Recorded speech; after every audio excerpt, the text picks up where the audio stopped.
Good morning, good afternoon, everybody. Thank you for joining us today. It is 10 o'clock, but we're going to wait just another minute or two so that more folks can tune in. So hang tight and we'll get started very soon. Thank you.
Okay, great. Good morning again, everybody. My name is Cindy Chiang. I'm the Business Development Manager at the Climate Action Reserve. Very happy to have everybody join us today and to organize and host this webinar on C40's guidance to designing, achieving carbon neutral cities, and a discussion on the role of carbon offsets and how that work can support cities in reaching those ambitions. So I'll just start with a quick housekeeping items. So first, this webinar will be recorded. It is being recorded.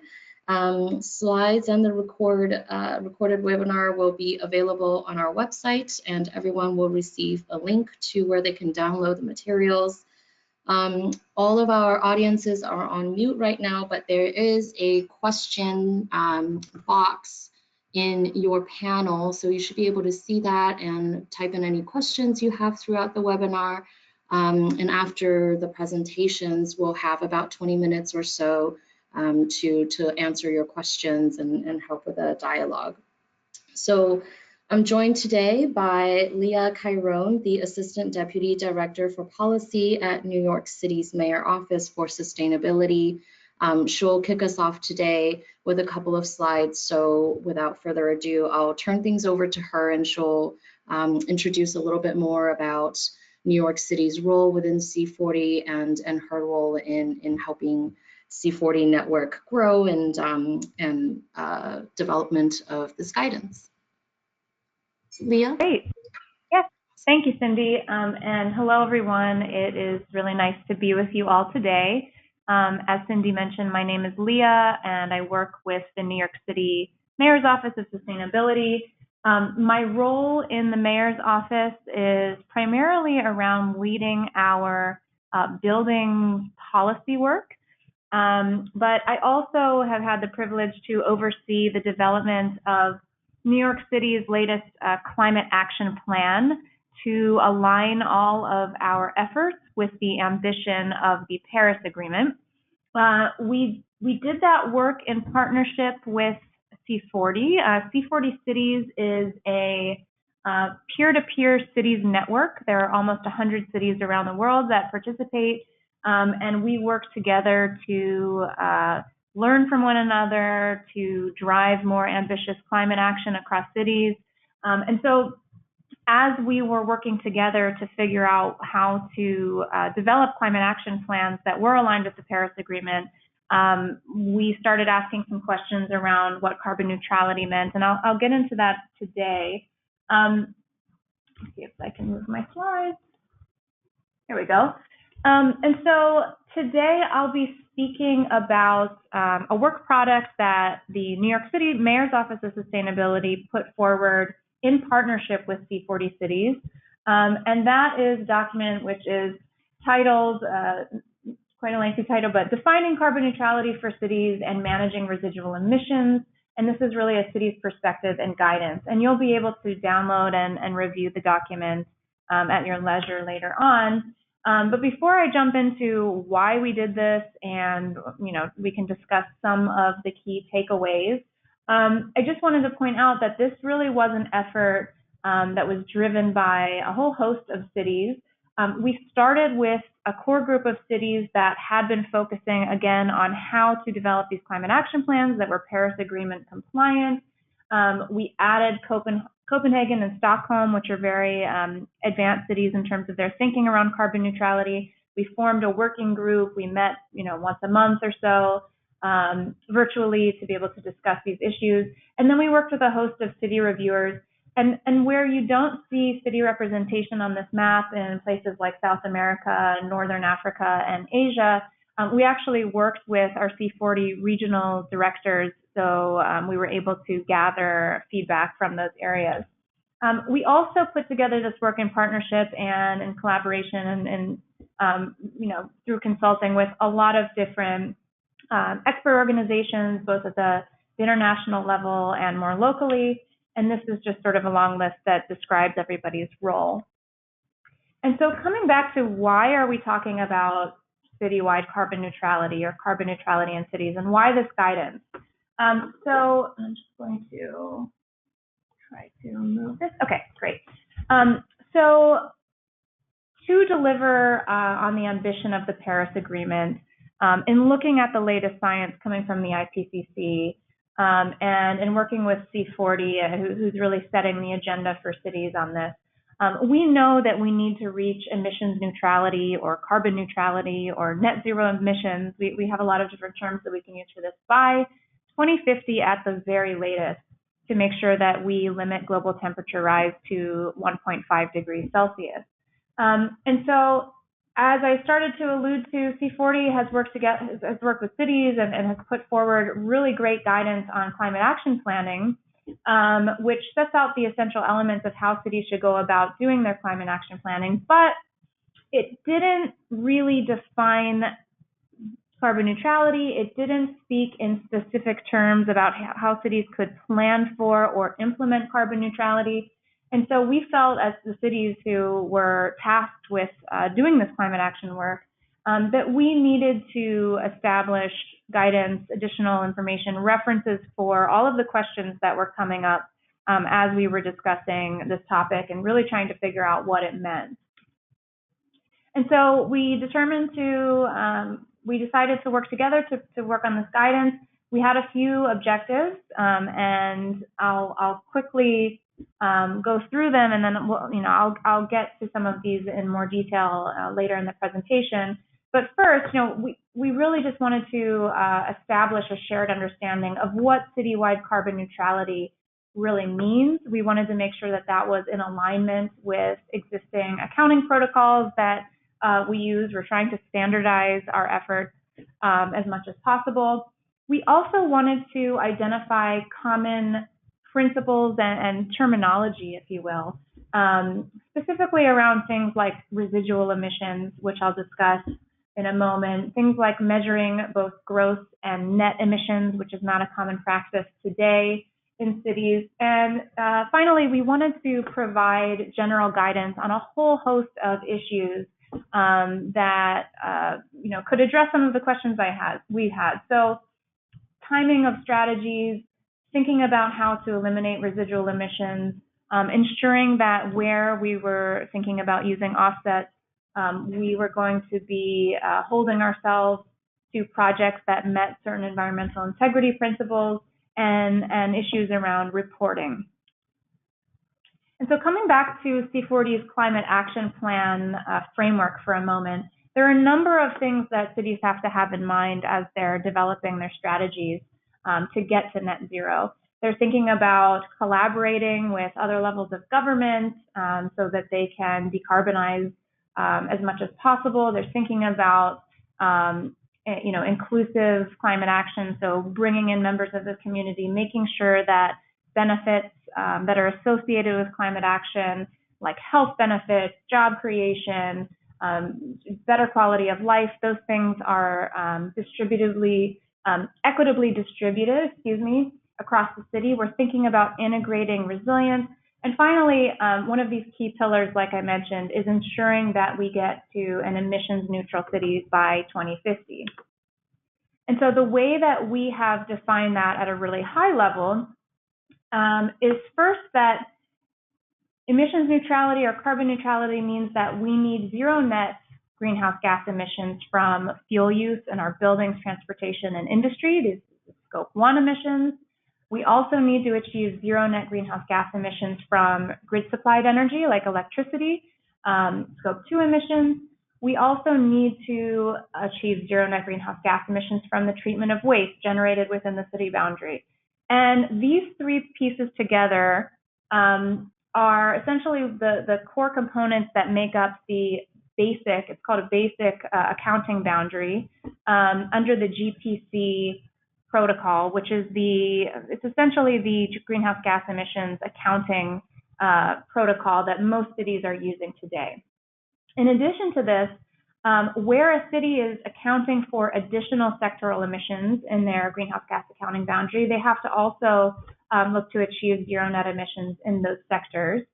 And then finally, as an alternative, cities that are starting to think about measuring their emissions from a consumption point of view, so rather than looking at what cities are producing, thinking about what they are consuming and all of the associated Scope 3 emissions, for cities that are taking that approach, then they would have to similarly achieve zero net emissions across all of those sectors that they're reporting on. And so to break that down further, we're talking about within all of those sectors, cities are going to need to develop climate action plans that are informed by an evidence base, right? They have to understand the baseline of where their emissions are across the different sectors in the city. We need to model and project forward what we think the business as usual scenario will be, and we have to understand what our climate actions are likely to yield in terms of emissions reductions. And finally, we need to be able to set ourselves on a trajectory toward carbon neutrality. We need to set ambitious interim targets, prioritize transformational climate action in the city in the near term. But finally, these last two pieces are really what were most interesting to us because they're the sort of topics that we had the least information about. So how do we establish, monitor, and update estimates of residual emissions over time? And when we talk about residual emissions, we're really talking about the city's emissions after we implement all of the climate actions that we have committed to. So how do we reduce, how do we eliminate, how do we compensate for residual emissions where we're not able to eliminate them outright to get to that net zero state? This is an example of what New York City's long-term trajectory looks like to achieve net zero emissions. So prior to our commitment to citywide carbon neutrality, the city of New York had committed to reducing its emissions 80% by 2050 over a 2005 baseline. And so we have done a lot of analysis to understand what types of strategies will need to take place across the building sector, across the transportation and energy sector to get there. But we had these questions about what do we do to address the remaining or residual emissions. In this case, it's that last 20%.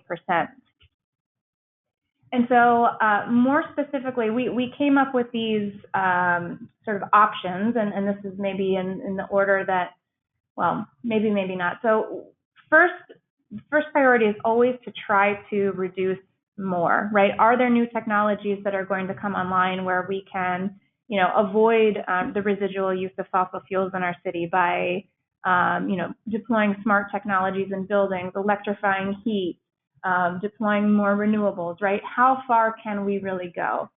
And where we can't go any farther and we need to have some level of residual emissions, we're talking about investing in projects that produce carbon credits. We're thinking about developing carbon credit projects, purchasing carbon credits from a market and retiring them. And we're also considering employing negative emissions technologies in the city. And so For some of these items, Cindy will talk about some examples that cities are already pursuing in this space and make this a little bit more tangible. But I'll just kind of step through that process one more time in a little bit more detail, and then I'll get into some of the open questions that we've been grappling with that were, some of the more interesting topics that have emerged in the guidance. So as I mentioned, the first step to trying to achieve carbon neutrality is first measuring your baseline emissions. So I talked about how the GPC is the accounting inventory standard that most cities use, and that BASIC covers emissions from buildings and transportation and energy and waste. So in this case, a city like New York, which follows this method, would measure all of their emissions across those sectors. In the BASIC plus boundary, there are a couple of additional sectors that are included. So for cities that use the BASIC plus approach, they're also considering emissions from aviation. They're considering land use and industrial processes in their emissions. The next step, of course, is, as I mentioned, to try to reduce emissions as much as possible. So in New York City, we have, we have strategies like local laws that we just passed to require big buildings to reduce their emissions over time. There are lots of strategies cities can pursue to procure renewable energy, to improve access to sustainable modes of transit, et cetera. So again, we're trying to reduce emissions as much as possible. And then finally, we want to be able to cancel out or eliminate the residual emissions. And so I went through the different options. And for us, offsetting, it is a mechanism for canceling out of residual emissions. And I mentioned the different options here. It's a way in which to either avoid or sequester carbon emissions. And importantly, these projects need to take place outside of the city reporting boundary. Because if they take place within the city reporting boundary, we should just be capturing those emission reductions in our accounting practices. And critically, any carbon credit or offset projects need to exhibit the environmental integrity principles that we outline in the guidance. Really quickly, for those of you who aren't familiar with some of the basics, greenhouse gas emissions avoidance has to do with the reduction of emissions relative to a baseline or a business as usual. So avoidance can happen either through greenhouse gas reduction projects or through the destruction of materials that are greenhouse gas emitting. So for example, a project that's an avoidance project could be the destruction of industrial pollutants or agricultural byproducts. It could be the destruction of ozone depleting substances, and so forth.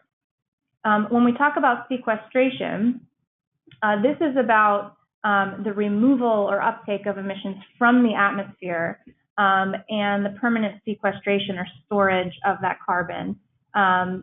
So examples that are more traditional could have to do with afforestation or reforestation, and some newer technologies that we consider negative emissions technologies could be direct air capture and storage, where through technologies you actually remove carbon dioxide directly from the ambient atmosphere and permanently store it in, for example, cement or in some other type of material. And bioenergy with carbon capture and storage is another example. And so, again, for those who aren't familiar, I want to just briefly talk about environmental integrity principles. This is really important for cities to understand. I should mention that offsets are a fairly new area for cities. There is certainly, in some instances, some reluctance to consider offsets, and I'll talk about some of that when I talk about the timing of some of these strategies. But it's really critical that we are all on the same page about what is considered a carbon credit or an offset with integrity.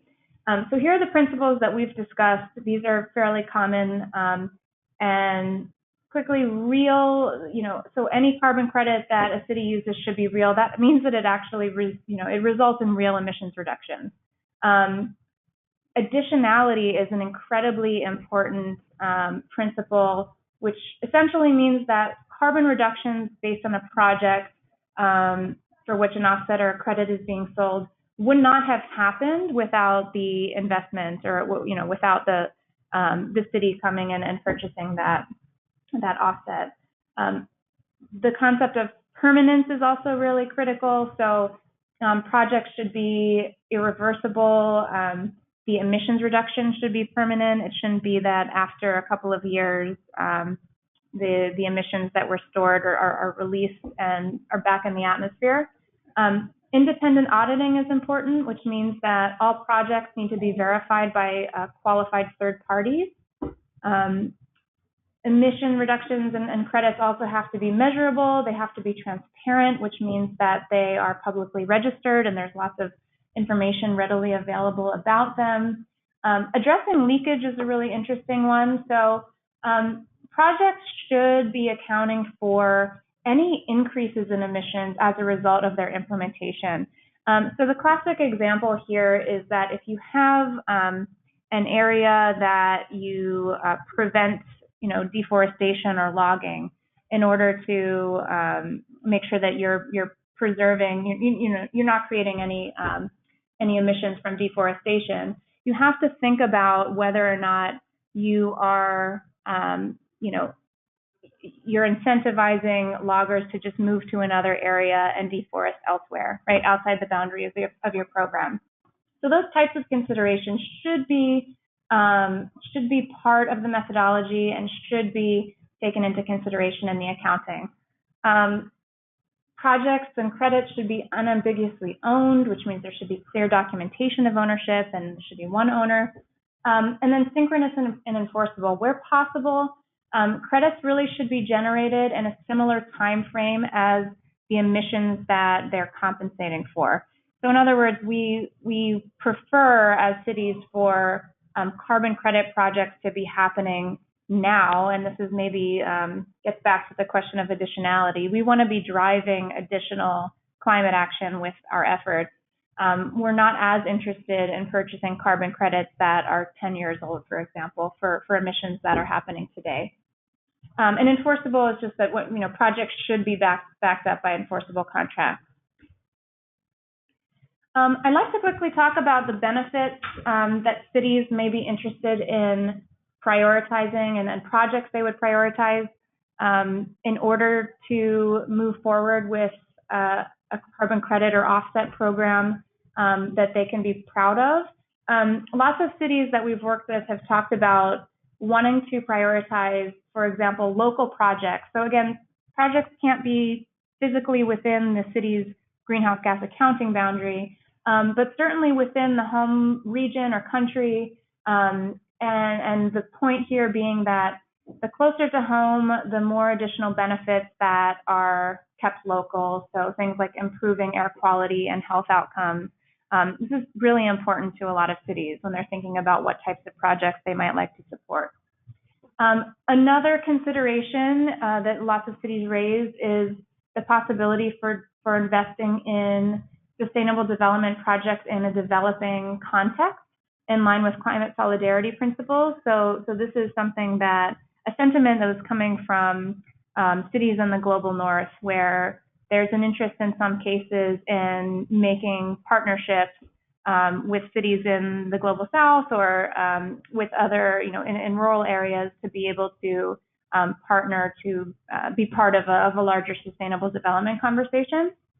And then finally, cities are just interested in general in supporting projects that not only mitigate carbon emissions, but those projects that do have additional benefits, and I mentioned some of them. So those that improve access and equity, resilience, biodiversity, and so forth.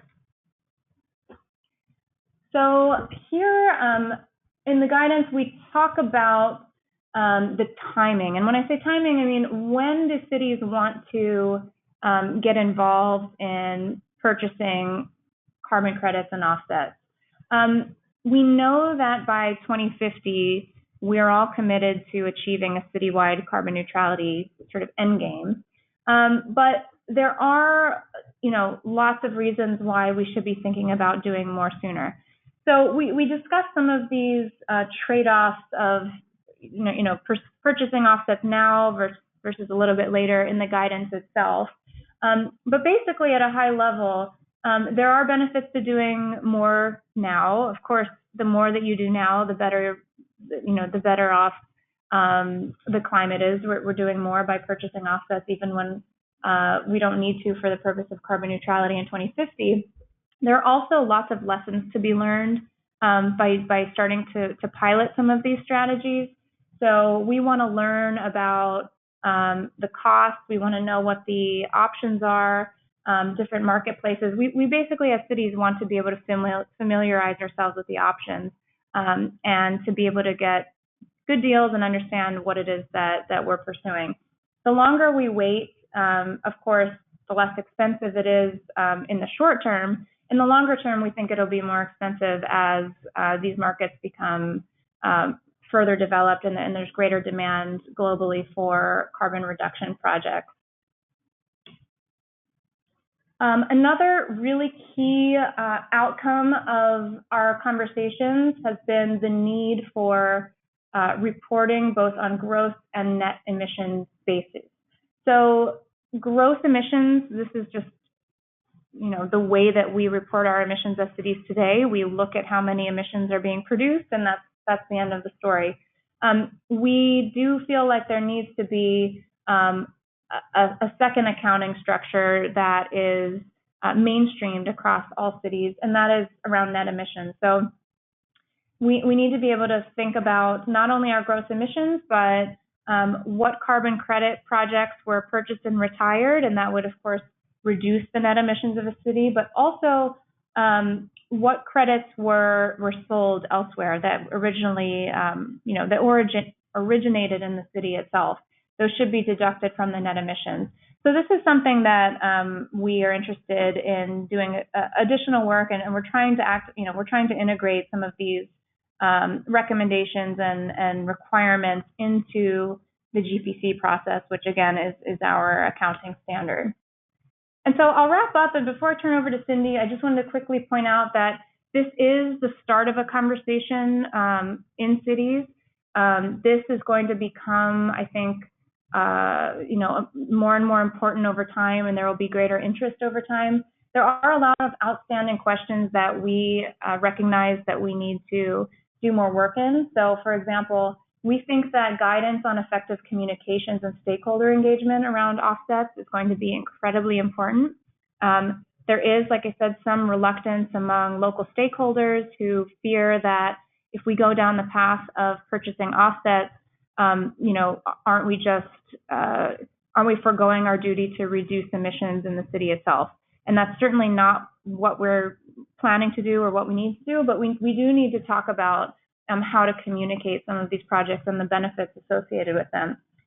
We think that we need a global registry where we can have better access to information on a geographic basis so that we can start to account for, like I mentioned, gross and net emissions in an accurate and informed way. And there are several other outstanding questions and additional guidance that we think we as cities are interested in, basically. So better understanding on the ethical implications of different types of carbon credit projects, especially when you start to think about some of the newer technologies. And so I will wrap things up there. I would recommend that you check out the guidance itself. I think it's a really interesting document, and I hope this has been helpful, and I look forward to any questions that you have. Cindy, I'll turn it over to you. Great, thank you so much, Leah. That was super informative. I think for some of us who have been working in the carbon offsets world for some time, we sometimes forget that incorporating offsets into climate action strategies and planning is actually still new to a lot of folks, especially cities, and it's a really exciting trend to see. So very happy that C40 is thinking about it and working to help cities figure all that good stuff out. So my slides are going to focus on elaborating a little bit more on carbon offset standards that the reserve employs, and then I'll also dive into a couple of concrete examples we've seen of cities who have participated and incorporated offsets into their climate action strategies.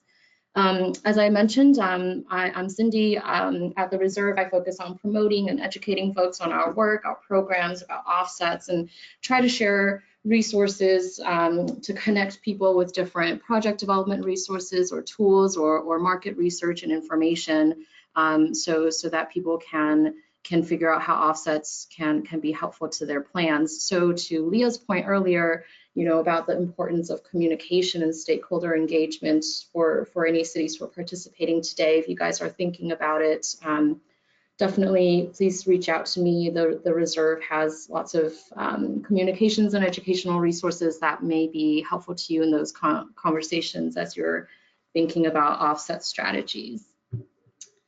Let's see if there you go. Okay, great. So this is a map of the Climate Action Reserve projects that are in our registry. A very quick introduction. We are a nonprofit based in Los Angeles. We have a mission to address climate change through market-based solutions. We were originally founded by the state of California to support the state's climate ambitions, first starting with helping more than 400 businesses, municipalities, government agencies, and different organizations voluntarily calculate and publicly report their emissions inventory. A lot of this work helped to inform the state's development of its suite of climate change policies, including the cap and trade program, and our greenhouse gas accounting expertise pivoted to supporting cap and trade by setting standards and developing rule books for carbon offset projects, and also operating registries that issue and track the movement of these credits. So our registries cover voluntary markets and compliance markets, and I'll dive into that a little bit later. But just quick, introduction to what registry services mean. So for me, I like to think about it in sort of two ways. There's sort of the policy side to our registry work, which is focused on monitoring any developments in science or technology and regulations to continually update carbon offset protocols that we maintain, and looking at barriers to implementation for these protocols and projects. Developing tools to help project developers, trainings and other types of educational support. There's also the program administration side to our work, which is really focused on ensuring there is transparency for all of the projects that are listed and registered in our program, that these projects adhere to the protocol rules. And also we provide oversight of third-party verifiers. So it's really, the administrative services for project listing, registration, all of the paperwork, documentation, and managing the online registry of credits. As of a 2017 market report, more than 75% of North American credits that are actually used in the voluntary space to balance against emissions are those credits that are issued by us. And you can see again where all of these projects are located in our program. So, backing up just a little bit, what is a carbon offset really? It's one carbon offset is 1 metric ton of the equivalent of carbon dioxide reduced. They are verified emissions reductions in sectors where managing for greenhouse gas emissions is not regulated. And so these management activities, they lack regulatory and financial incentives to reduce carbon. So the offsets mechanism creates an incentive for sellers to reduce their greenhouse gas emissions through activities like better management of natural resources, or installation of new technology or equipment that can reduce or destroy these emissions. And it works for buyers because they want to offset their own emissions. Like Leah said, after, oftentimes you employ a number of direct emission reduction strategies, but you have residual emissions left over. And so, it's right for these buyers to purchase these credits. For some nomenclature, credits issued by the Climate Action Reserve are called C40’s. They're climate reserve tons. So As Leah mentioned, it's incredibly important for carbon offset projects to meet high standards to make sure that there's environmental and financial value in these credits. And so that is what the role of offset protocols do. They're essentially rule books to make sure that greenhouse gas reductions are accounted for in complete, consistent, transparent, accurate, and conservative manner. So all of our offset project protocols, they provide project eligibility rules. They provide methodologies for quantification for projects' net benefits on the climate, procedures for assessing risk, like things like leakage, requirements for ongoing monitoring and reporting and verification. So the standards that the reserve abides by include additionality. So we use a standardized approach to additionality, assessing whether projects are additional by looking at a performance standard test, whether these activities are above industry practices, and a legal requirements test, making sure that these practices are also above any legal requirements. That reductions are verifiable, so that means the ability for independent third party to come in and verify that the project has been implemented according to the protocol, calculations are correct, measurements are made according to specs, all of that good stuff. That the reductions are real, so making sure that all of the methodologies, the values and the data sets, all of that is based on scientifically credible research and information and represents a complete quantification of net benefits. All of the credits issued by the reserve represent emissions that are kept out of the atmosphere for at least 100 years, accounting for any reversals. And all of our credits and projects are enforceable, meaning no other party can claim ownership of the credits at any given time. There's only one person who owns the right to these credits. So we developed these offset protocols through engagement with the government, industry, multiple stakeholders. There's a series of public comments that everyone is welcome to. So it's all quite transparent and public. And the little graphic you see below is a pretty simple version of how projects start from the design phase to implementation to listing on the registry, verification, to issuance and trading. There are 18 protocols that we offer through our program that are applicable for activities in the US and in Mexico, and soon Canada, hopefully, for grassland. I'm not going to touch on all of these. The protocols are available on our website as well. Just to give a very quick and concrete example, so if you're looking at a landfill gas offset project, what the project activity targets is reduction in methane emissions. So at the landfill, it generates a lot of emissions from breakdown of organic waste. Only very large landfills are regulated by the EPA, so that leaves a lot of unregulated landfills who lack incentive for controlling their emissions. And so the protocol requires that these landfill facilities install gas collection and control systems, employing metering for gas flow, measures all of that, and requires verification of that methane destruction or capture, and issues credits for those activities. Very quickly, kind of just touching on the different carbon market types that are available out there.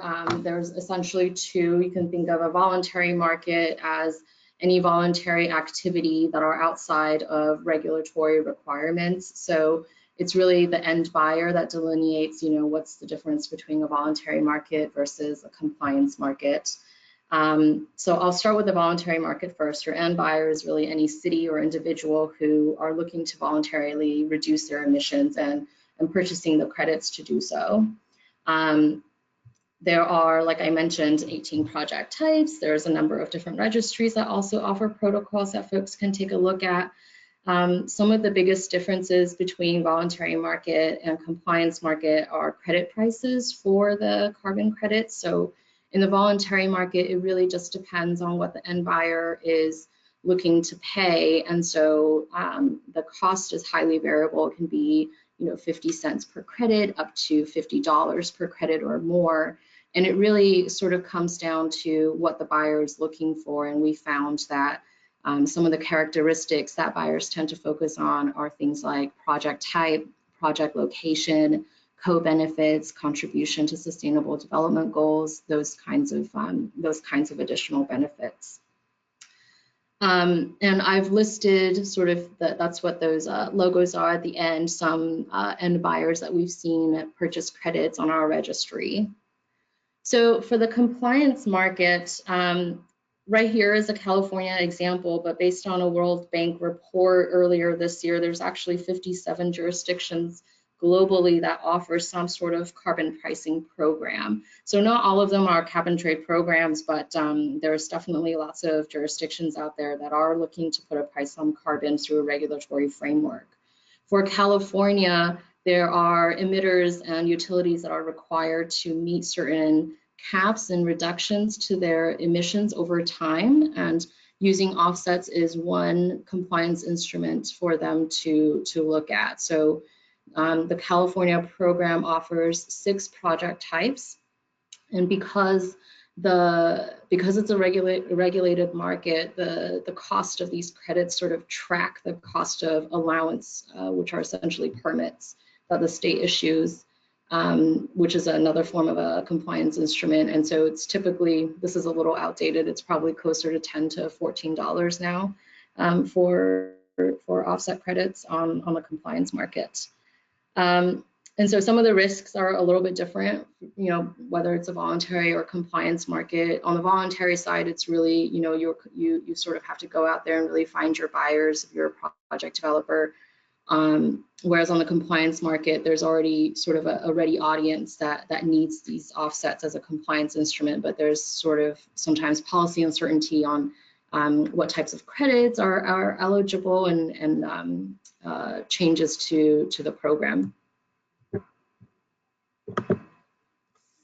So this is where I'll focus a little bit more of our time. I wanted to give a couple of concrete examples of folks that we know, cities that are participating and incorporating offsets into their climate action plan. So I'll start with the city of Austin, who is taking more of a retail purchase approach. So the city of Austin in 2007 set a 100% carbon neutral goal for city operations by 2020. So it was quite ambitious, and at the time there was not a lot of roadmap on how do you get in 2007 to this 2020 goal. And so what the city has come to define is, they started with calculating their baseline, and it includes municipal operations like city-owned buildings, facilities. I believe they excluded power plants, but had included things like their water utilities, city-owned fleets, including police cars, buses, and all of that.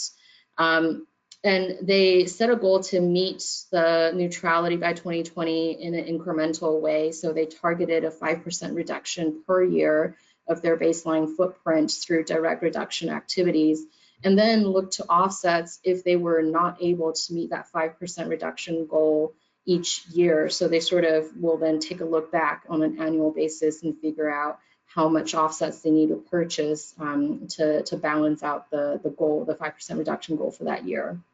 And it's penciled out to about 5,000 to 15,000 tons that they needed. I think the total cost for the city has been under $20,000 per year, with credits that they're purchasing ranging from $3 to $10 per credit, depending on the project type, project location, all of that good stuff. And it's the sustainability department of the city that manages these activities. Some of the challenges that I had mentioned is that they see that they will need increased volume over time. Obviously, they're getting very, very close to their 2020 goal. And so I think what the city is grappling with now is how do they look at if they needed larger volume purchases next year, how do they go about doing that?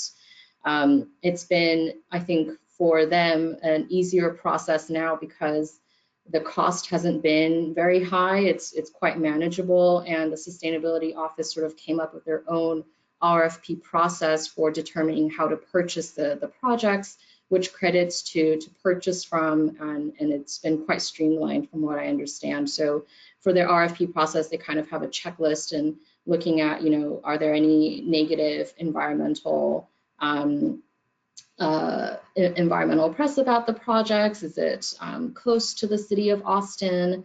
What's the story behind the projects? And so over time, it sounds like, you know, because they are seeking projects and credits with characteristics like a good story behind it and closer in terms of location, they've you know, really expanded their credit purchases to looking at grassland projects and improved forest management projects in addition to the more industrial gas type projects. The next example is from the city of Palo Alto. So they are slightly different in terms of their purchase approach. So I sort of termed it as a short to medium term investment purchase contract.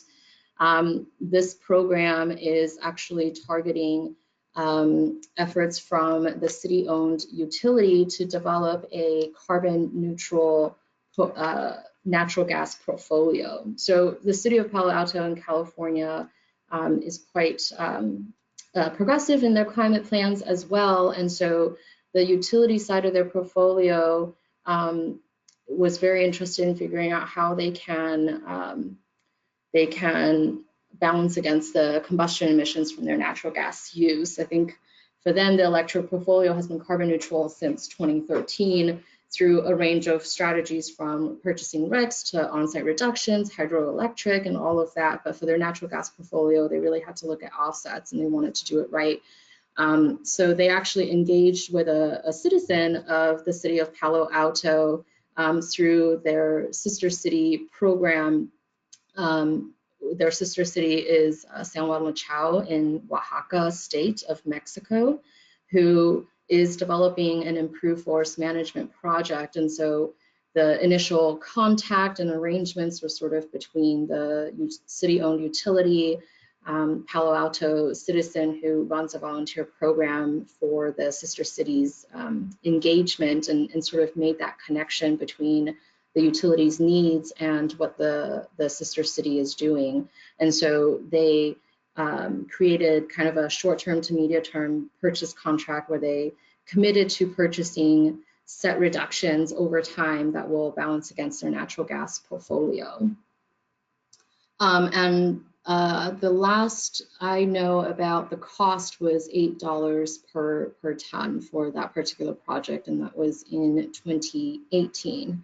And that program is managed by their senior resource planner through the City of Palo Alto Utilities.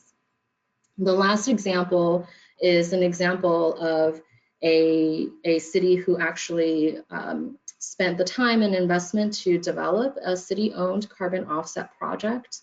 And this is for the city of Arcata, which is a little bit unique for folks who know.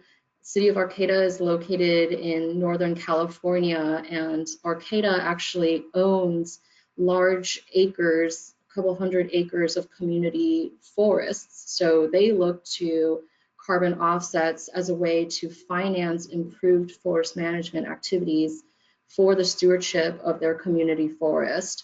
And so instead of taking the role of purchasing offset credits from other project developers, they went ahead and developed their own offset project on their community-owned land, and they sell those credits to buyers to finance the carbon offset program. And it's allowed them to also engage with the community. I think they actually created a program for citizens to go ahead and offset on an annual basis their own individual footprints.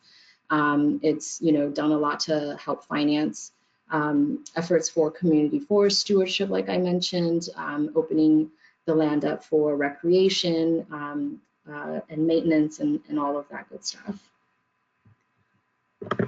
So I'll sort of just end here. There's a number of resources for cities that we're very happy to connect you with. There are templates from the cities on the previous slide who have been generous and sent some of their documents throughout this process, including things like the purchase screening guide, procurement contracts, example staff reports from carbon offsets engagement. The reserve also offers some market and project information like Offsets Marketplace on our website, where you can find a listing of project developers who can help direct you to the projects that they own, our own registry of project listing, projects map. And I would also encourage folks to check out Ecosystem Marketplace reports on voluntary market activities, where you can find out more information on carbon costs.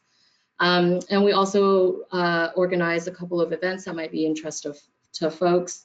North American Carbon World is an annual conference we host where cities, governments, agencies, nonprofits, businesses sort of come together and figure out what's going on in the world of offsets and carbon pricing. Webinars like this one and our newsletter, which also includes a number of educational events for folks who are interested. So I will just end there, and it looks like we've got a couple of questions. So if it works for you all, Leah, I'm going to just read out some of these questions, and let's see who might be best for answering them. So first question, regarding the criteria that offsets should be outside the reporting boundary, it seems like some offsets, such as afforestation, that would sequester carbon, could be inside the boundary. Can you explain further this criterion as to why you say all offsets need to be outside the boundary? Sure. Yeah, I can take that. So this has been, it's technical, and it's tricky, but it's something that we've thought a lot about.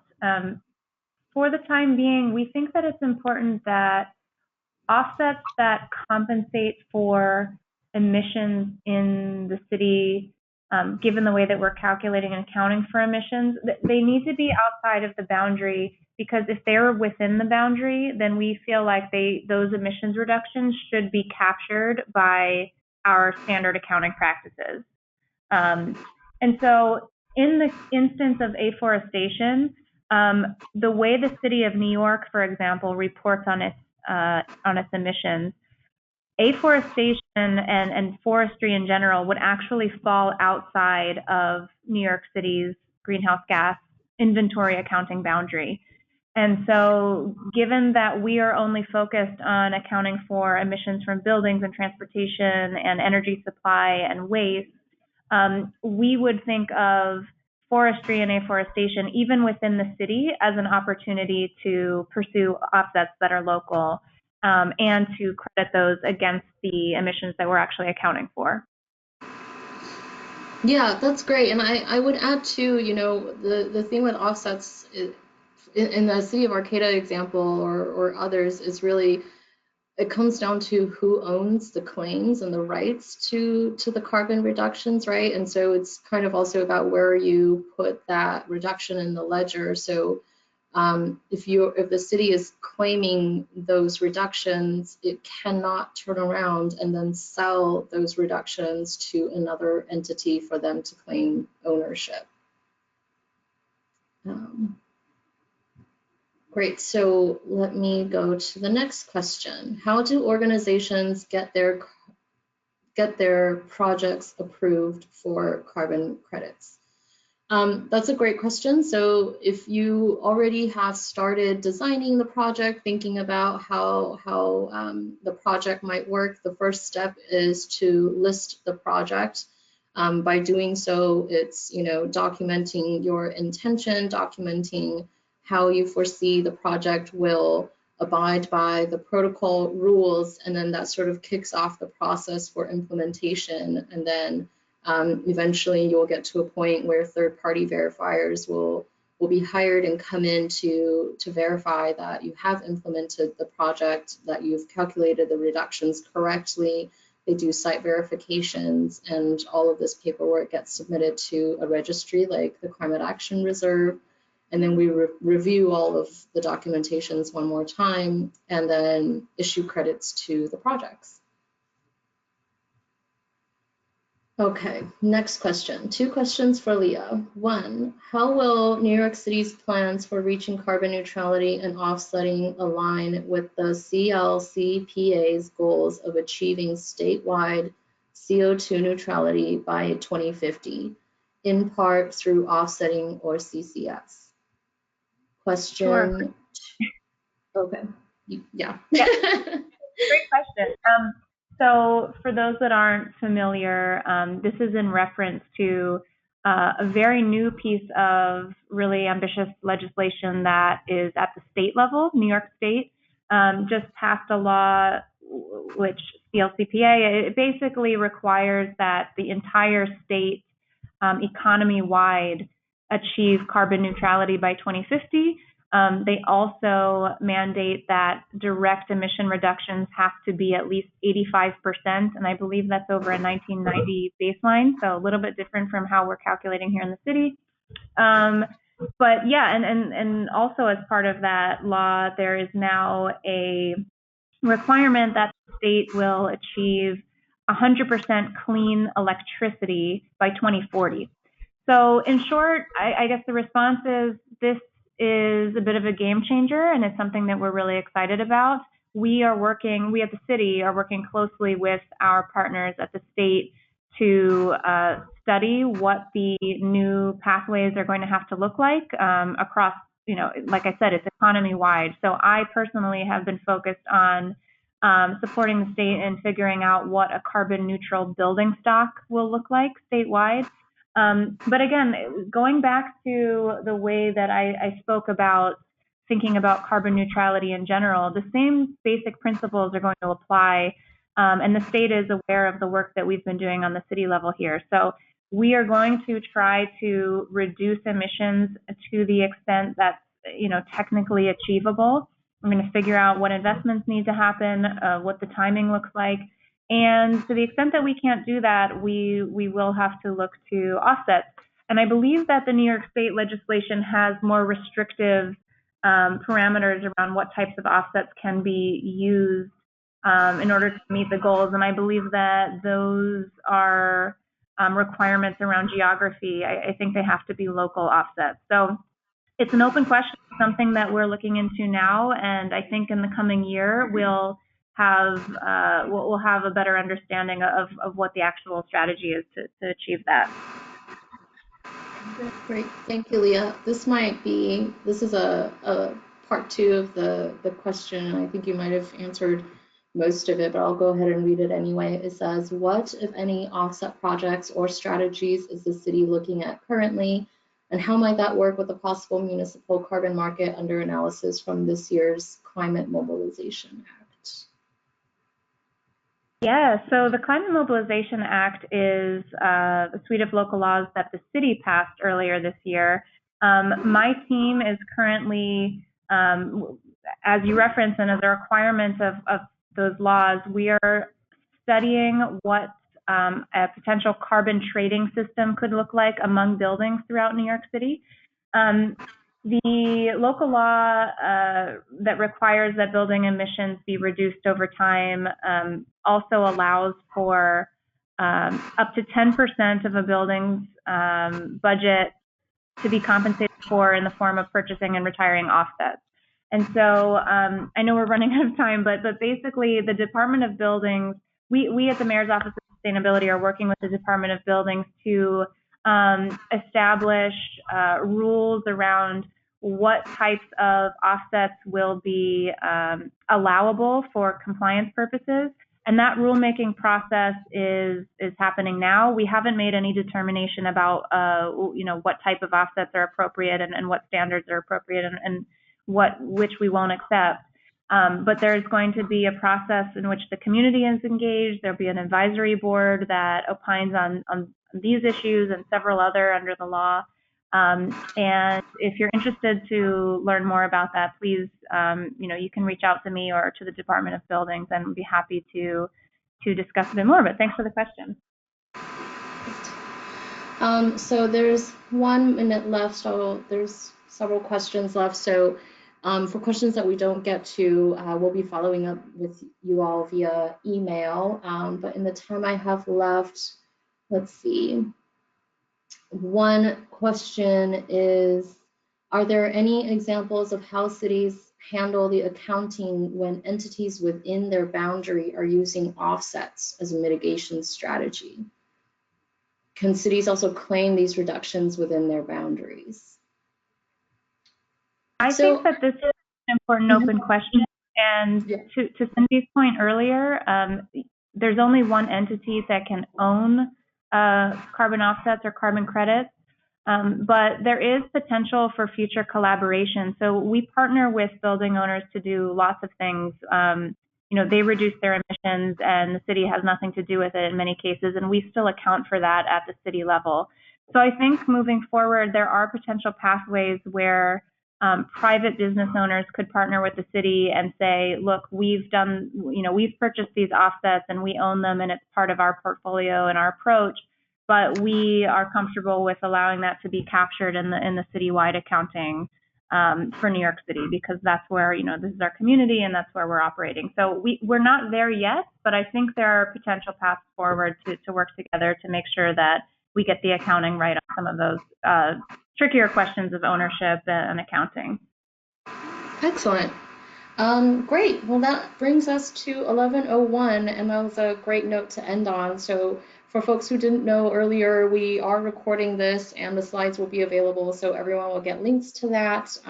Thank you so much for joining us today, Leah, and for all of you on the line. You have our contact information, and I hope you'll reach out if you have any questions.